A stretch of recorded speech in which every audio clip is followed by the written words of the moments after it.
다모다란의 투자전략 바이블, 저자 에스워드 다모다란. 은퇴자쌤의 사라진 배당. 은퇴자쌤은 놀면서 즐겁게 지내고 있었습니다. 다만 아쉬운 점은 힘들게 번 돈으로 투자한 국채에서 나오는 이자가 연 3%에 불과하다는 사실이었지요. 투자 조언을 즐기는 친구 초가 쌤에게 고배당주 10종목을 추천했습니다. 쌤은 조언을 따랐고 덕분에 한동안 배당 수익률 5%를 받으면서 행복하게 지냈습니다. 그런데 1년도 채 지나기 전에 문제가 발생했습니다. 투자한 회사 하나가 배당을 지급하지 않는 것이었습니다. 부동산 투자 신탁이었는데 불과 일주일 사이에 30% 하락하자 그의 포트폴리오 평가액도 하락했습니다. 게다가 나머지 종목의 이익도 거의 성장하지 않았습니다. 3년이 지났을 때 배당 수익률도 2.5%로 하락했습니다. 잘못을 깨달은 그는 주식을 팔아 다시 채권에 투자했습니다. 배당을 더 많이 지급하는 기업이 더 매력적인 투자 대상일까요? 기업 금융 이론에서는 이에 대한 논쟁이 놀라울 정도로 치열합니다. 가장 널리 인용되는 주장 하나는 모딜리아니 밀러 정리 이론으로 배당은 중립적이어서 수익률에 영향을 미치지 못한다는 주장입니다. 예컨대 주가의 2%를 배당으로 지급하던 기업이 주가의 4%를 배당으로 지급하면 당연히 투자 총수익이 증가한다고 생각합니다. 그러나 이 이론에 의하면 증가하지 않습니다.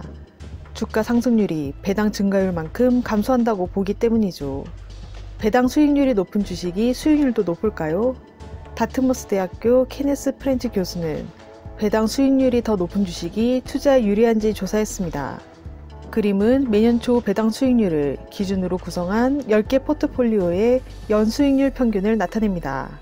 1952년부터 1971년에는 배당 수익률 최고 포트폴리오의 연수익률이 약 16%로 연수익률 최저 포트폴리오보다 약 3% 높았습니다. 같은 기간 배당 수익률 중간 포트폴리오는 연수익률이 가장 낮았습니다. 1971년부터 1990년에는 배당 수익률 최저 포트폴리오의 연수익률이 최고 포트폴리오보다 높았습니다. 1991년부터 2001년에는 다시 배당 수익률 최고 포트폴리오의 연수익률이 더 높았습니다.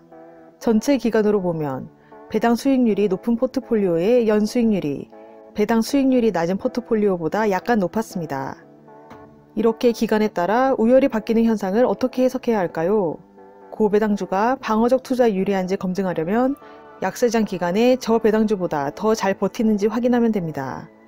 이 그림에서 강세장은 시장의 투자 총수익이 10%를 초과한 기간, 약세장은 0% 미만인 기간, 횡보장은 0%에서 10%인 기간입니다. 특히 약세장 기간에 고배당주가 저배당주보다 방어적 투자에 유리하다는 증거는 거의 없습니다. 1927년부터 2001년의 약세장 기간에 고배당주의 실적은 저배당주보다 나빴습니다. 이멜다의 성장주 포트폴리오.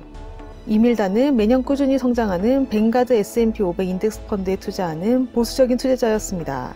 그런데 이웃에 사는 마사가 작년에 수익률이 100%였다고 자랑을 하며 이멜다에게 성장주를 사라고 말했습니다.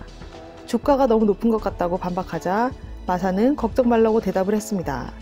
내년에 이익이 증가하면 PER이 높아 보이지 않을 것이라고 안심을 시켰지요. 마침내 확신에 이른 이멜다는 성장주에 투자했습니다. 그러나 안타깝게도 이듬해는 지수가 20%나 하락하는 약세장이었습니다. 일부 기업은 이익이 증가했으나 시장의 기대에 못 미치자 주가가 폭락했습니다. 이멜다의 포트폴리오는 반토막이 났습니다. 마사의 포트폴리오가 더 폭락했다는 사실만 위로가 될 뿐이었지요. 잘못을 깨달은 이멜다는 성장주를 모두 팔아 다시 인덱스 펀드에 투자했습니다. 성장주는 짜릿합니다. 그래서 대박을 노리는 사람은 성장주의 매력을 느낍니다. 성장주를 제대로 고르기만 하면 막대한 수익을 얻을 수 있습니다. 소형 성장주였던 시점에 마이크로소프트를 매수한 투자자는 10년 동안 50배의 수익을 낼 수 있었습니다. 그러면 성장주 투자 전략은 항상 고수익을 안겨줄까요? 성장주에 투자해서 성공하기는 매우 어렵습니다. 끊임없이 성장하는 기업은 극소수에 불과하기 때문이지요. 성장주 투자 전략에는 3가지 잠재 위험이 있습니다. 첫째, 미래에 실제로 성장할 기업을 찾기는 쉽지 않습니다. 과거 성장률도 애널리스트의 기대 성장률 추정치도 신뢰가 높은 지표는 아닙니다. 둘째, 기업이 빠르게 성장하려면 일반적으로 사업에 대한 재투자를 늘려야 합니다. 수익률이 낮은 프로젝트에 투자하면 성장은 가치를 파괴할 수 있습니다. 셋째, 고성장 기업은 대개 위험도 큽니다. 고성장이 주는 이득이 고위험 때문에 모두 사라질 수도 있습니다. 성장이 가치를 창출해 기업의 가치를 높여주더라도 그 성장이 주가에 이미 과도하게 반영되어 있으면 오히려 투자에 불리해집니다. 책 다모다란의 투자전략 바이블, 저자 에스워드 다모다란. 당신을 현혹하는 투자 전략의 허와실에 대해 자세한 내용이 궁금하신 분들은 이 책을 읽어보시길 권해드립니다. 구독과 좋아요로 부연책방으로 입장하세요. 감사합니다.